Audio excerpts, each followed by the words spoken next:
Zero Master dominated this arena in Ultra Nightmare No HUD Mars Core Master level. Let's see what he does, what playstyle he uses, and all the tips and tricks.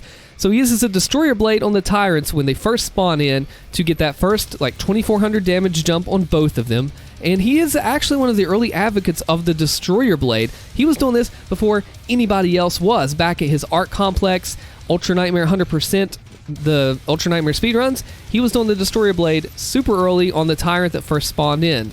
And now it's carrying on here. He's using the Falter system to get that Cyber Mancubus down, doing really well before he actually goes in for that Falter. And you know what, let's take another look at something real quick. And of course, today's ripping and tearing is made possible by the sponsor of this video, Opera GX. Opera GX is a pretty cool gaming browser that I use, so let's check out what they have. So let's take a look at GX Control first. The Hot Tabs Killer helps PC performance when you're playing Doom or other games when you have the browser open, and it gets rid of the worst demon of all, lag. Yeah, that tab, you weren't supposed to see that one. The network limiter limits the bandwidth that Opera GX uses to get performance in Doom and other games and your streams, and you can tweak the RAM and CPU both. Let's go to the easy setup menu and check out the customization. So you can do a lot of different themes that you'd like. You can do a light mode or a dark mode, which I recommend dark myself. You can even do a custom wallpaper as you see here with Tars the Bot or any of the other things. And it's almost like an Archfile came in and just popped all the extra stuff with all your different release calendar on the games, all kinds of different free ones that you can select, and of course you can switch back and forth between different platforms. Opera GX is also on mobile, and it can be connected to the desktop version.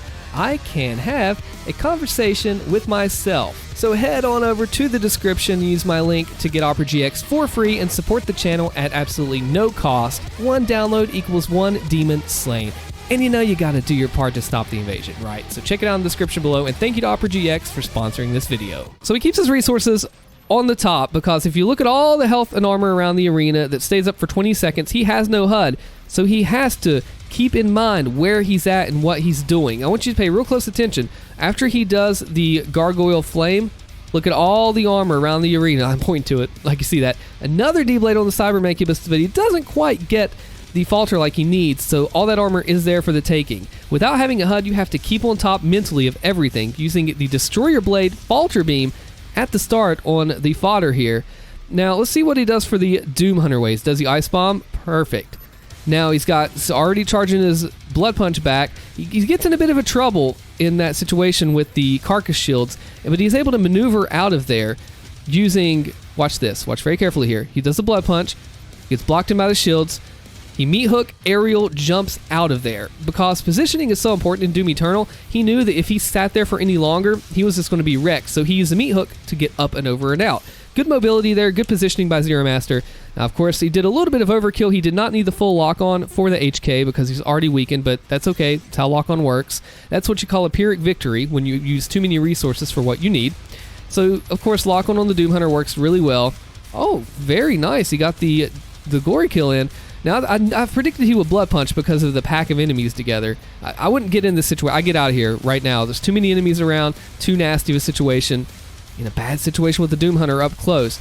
So as you can see, if he finds that he is getting cornered, if he finds he's getting overwhelmed, he doesn't try to just be a superhero when he knows it's not a fight that's worth fighting.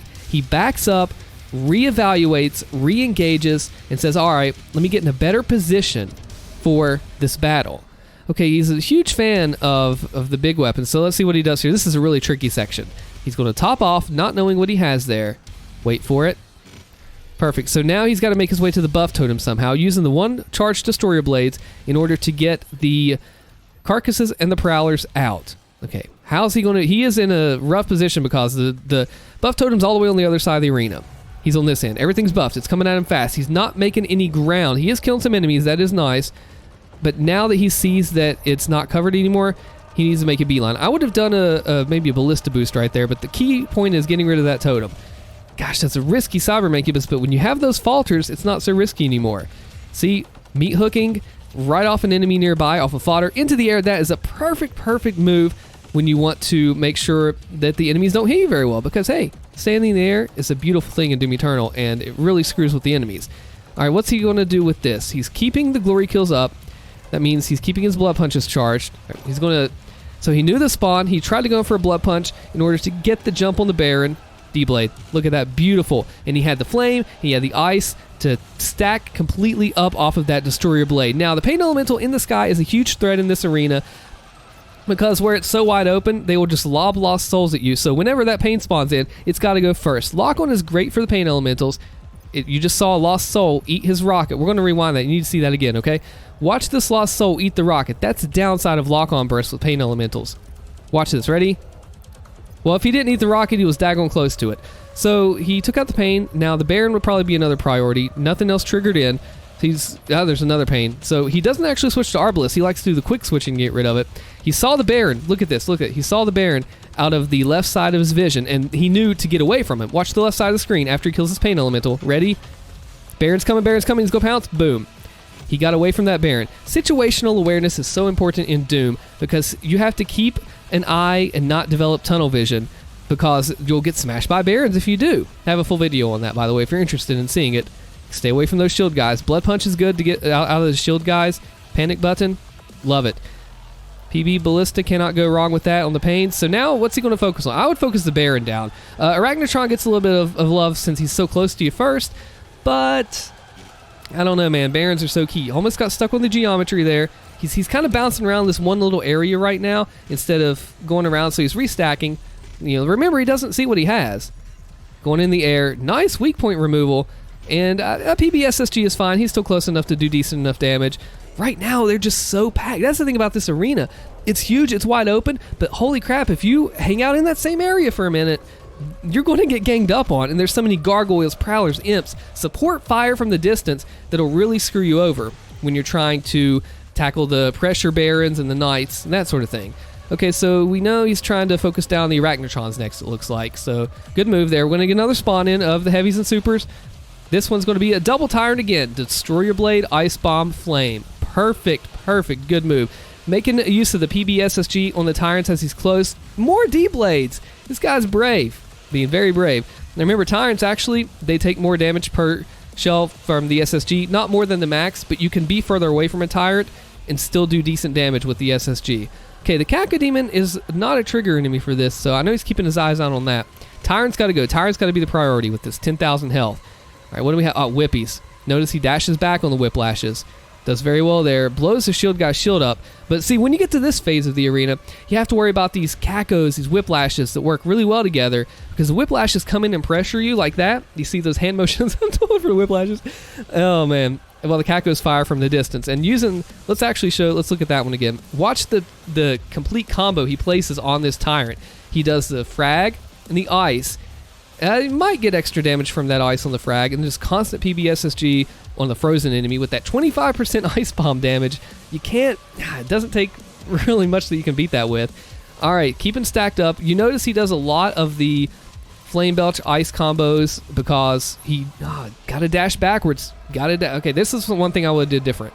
He's playing super aggressive right here as he's coming down in this little alley here.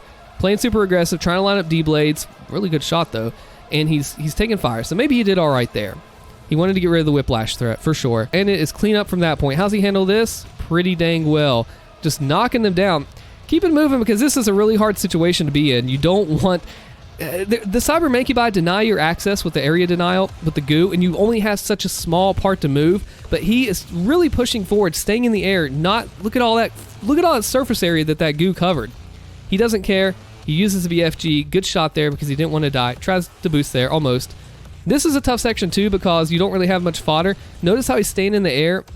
He's just putting out the DPS as the Tyrant is faltering, is just getting screwed over. So it's a good job there. Keeping in the air, putting out the DPS, really not giving the enemies a chance to do much. Like, the Tyrant, he couldn't do anything on top of that with the way Zero Master was pressuring him. He's looking back at the arena. There you go. Do you want to see more videos like this? Comment below, let me know. Check out the next video here that I did on Zero Master, analyzing him. My name's Austin. Thank you for watching.